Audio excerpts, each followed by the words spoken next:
dibuat untuk memenuhi tugas terstruktur mata kuliah Manajemen Sumber Daya Manusia Sektor Publik dengan dosen pengampu Bapak Sandy Noviko. Assalamualaikum warahmatullahi wabarakatuh. Halo kawan-kawan.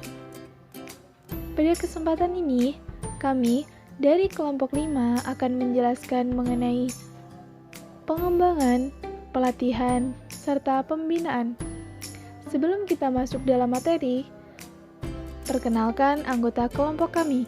Yang pertama, Aldimas Kurniadi dengan NIM F1B018039.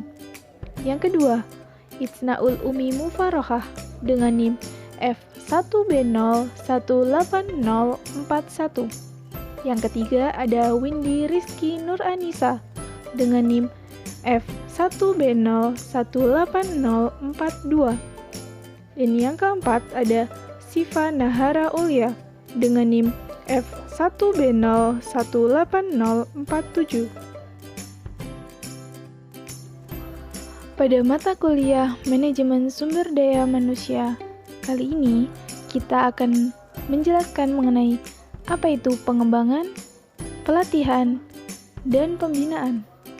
Pertama, kita akan menjelaskan mengenai pengertian dari pengembangan, tujuan dari pengembangan, jenis-jenis pengembangan, metode pengembangan, dan apa yang menjadi kendala dari pengembangan. Yang kedua, pelatihan.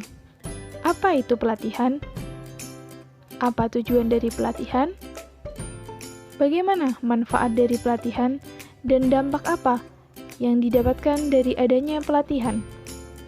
Yang ketiga, pembinaan.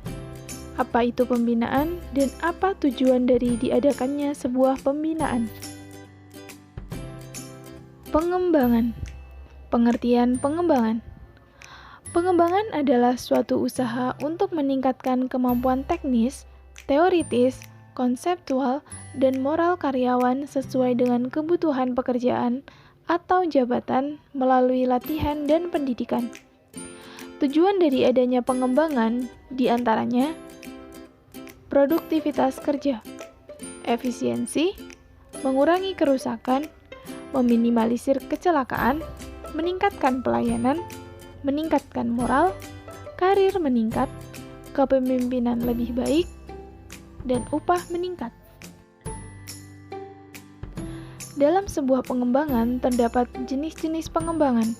Yang pertama, pengembangan secara informal, yaitu karyawan atas keinginan dan usahanya sendiri melatih dan mengembangkan dirinya dengan mempelajari buku-buku literatur yang ada hubungannya dengan pekerjaan atau jabatannya.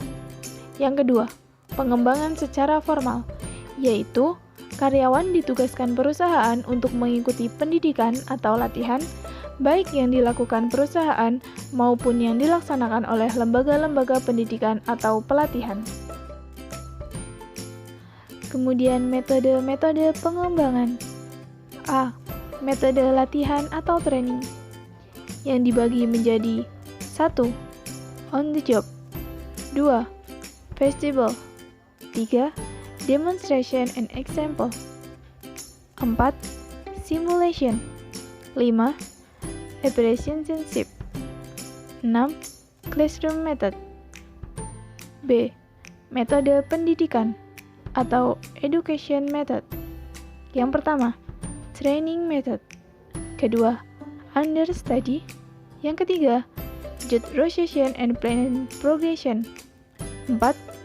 Coaching and counseling. 5.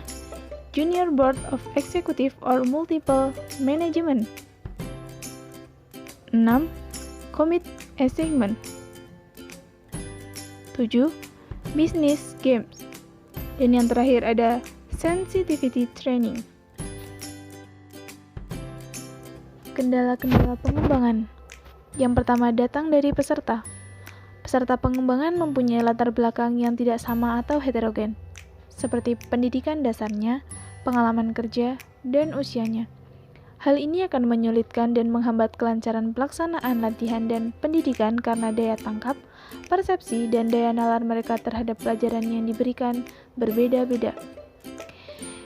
Pelatih dan instruktur. Pelatih atau instruktur yang ahli dan cakap mentransfer pengetahuannya kepada para peserta latihan dan pendidikan sulit didapat. Fasilitas pengembangan. Fasilitas sarana dan prasarana pengembangan yang dibutuhkan untuk latihan dan pendidikan sangat kurang dan tidak baik. Kurikulum. Kurikulum yang ditetapkan dan diajarkan kurang serasi atau menyimpang serta tidak sistematis untuk mendukung sasaran yang diinginkan oleh pekerjaan atau jabatan peserta bersangkutan. Untuk menetapkan kurikulum dan waktu mengajarkannya yang tepat sangat sulit. Dana pengembangan. Dana tersedia untuk pengembangan sangat terbatas, sehingga sering dilakukan secara terpaksa, bahkan pelatih maupun sarananya kurang memenuhi persyaratan yang dibutuhkan. Pembahasan yang kedua adalah pelatihan. Pengertian pelatihan. Pelatihan sumber daya manusia adalah setiap usaha untuk memperbaiki performa seorang pekerja pada suatu bidang pekerjaan tertentu yang menjadi tanggung jawabnya atau satu pekerjaan yang ada kaitan dengan pekerjaannya. Tujuan penelitian. Penelitian karyawan dilakukan dengan tujuan agar para karyawan memiliki pengetahuan, kemampuan, dan keterampilan sesuai dengan tuntutan pekerjaan yang mereka lakukan. Manfaat pelatihan karyawan bagi perusahaan sendiri. Yang pertama, perusahaan dapat menyesuaikan diri dengan kebutuhan sekarang. Kedua, perusahaan mempunyai sumber daya manusia yang cakap melaksanakan pekerjaan. Yang ketiga, perusahaan dapat menjawab tantangan perkembangan sebuah zaman. Yang kelima, perusahaan dapat meningkatkan produktivitas dan prestasinya. Yang kelima, mekanisme menggunakan teknologi baru dengan baik. Yang keenam, perusahaan dapat mempersiapkan karyawan-karyawan untuk menduduki jabatan yang lebih tinggi. Ada beberapa dampak yang dapat ditimbulkan apabila perusahaan tidak memberikan pelatihan yang baik kepada karyawan. Yang pertama, sering berbuat kesalahan dalam bekerja. Kemudian, hasil kerjaannya tidak memenuhi standar kerja perusahaan. Munculnya rasa tidak puas dengan perusahaan dan menjelek-jelekan perusahaan. Tidak mampu menggunakan teknologi yang lebih canggih dalam bekerja. Produktivitas kerja tidak meningkat, bahkan menurun. Kesinambungan perusahaan tidak bisa dijamin. Loyalitas yang rendah terhadap perusahaan. Pembahasan yang ketiga adalah pembinaan. Pengertian pembinaan. Secara umum, pembinaan pegawai adalah segala usaha dan tujuan kegiatan perencanaan, pengorganisasian, penggunaan, dan pemeliharaan pegawai dengan tujuan untuk mampu melaksanakan tugas organisasi dengan efektif dan efisien.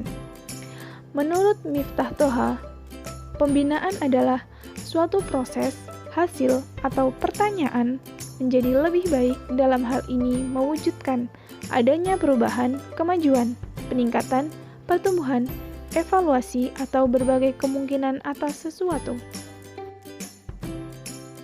Tujuan dari adanya pembinaan, yang pertama, mewujudkan perencanaan tenaga kerja dan informasi ketenagakerjaan. Yang kedua, mendayagunakan tenaga kerja secara optimal serta penyediaan tenaga kerja yang sesuai dengan pembangunan nasional. Yang ketiga, mewujudkan terselenggaranya pelatihan kerja yang berkesinambungan guna meningkatkan kemampuan, keahlian, dan produktivitas tenaga kerja. Yang keempat, menyediakan informasi pasar kerja, pelayanan penempatan tenaga kerja yang sesuai dengan bakat, minat, dan kemampuan tenaga kerja pada pekerjaan yang tepat. Yang kelima, menyelenggarakan sertifikasi keterampilan dan keahlian tenaga kerja sesuai dengan standar. Yang keenam, mewujudkan tenaga kerja mandiri. Yang ketujuh, menciptakan hubungan yang harmonis dan terpadu antara pelaku proses produksi barang dan jasa yang diwujudkan dalam hubungan industrial Pancasila. Yang kedelapan, mewujudkan kondisi yang harmonis dan dinamis dalam hubungan kerja yang meliputi terjaminnya hak pengusaha dan pekerja. Yang terakhir, memberikan perlindungan tenaga kerja yang meliputi keselamatan, kesehatan, norma kerja, pengupahan, jaminan sosial tenaga kerja, serta syarat-syarat kerja. Dapat kita simpulkan, pengembangan, pelatihan, dan pembinaan adalah suatu usaha untuk meningkatkan dan mengembangkan serta membina kemampuan teknis, teoritis, konseptual, dan moral karyawan sesuai dengan kebutuhan pekerjaan atau jabatan melalui berbagai metode dan strategi agar tujuan organisasi tercapai dengan baik. Pengembangan, pelatihan, dan pembinaan sumber daya manusia yang tepat dapat memberikan efek yang baik kepada karyawan. Karyawan dapat mengembangkan diri dan mampu memahami seluk-beluk pelaksanaan pekerjaan lebih mendalam, dapat memahami perkembangan perusahaan, memahami sasaran yang akan dicapai perusahaan, mengerti akan perlunya kerjasama dalam melaksanakan pekerjaan, dapat dengan mudah memahami informasi yang disampaikan perusahaan, dan dapat memahami setiap kesulitan-kesulitan yang dihadapi perusahaan.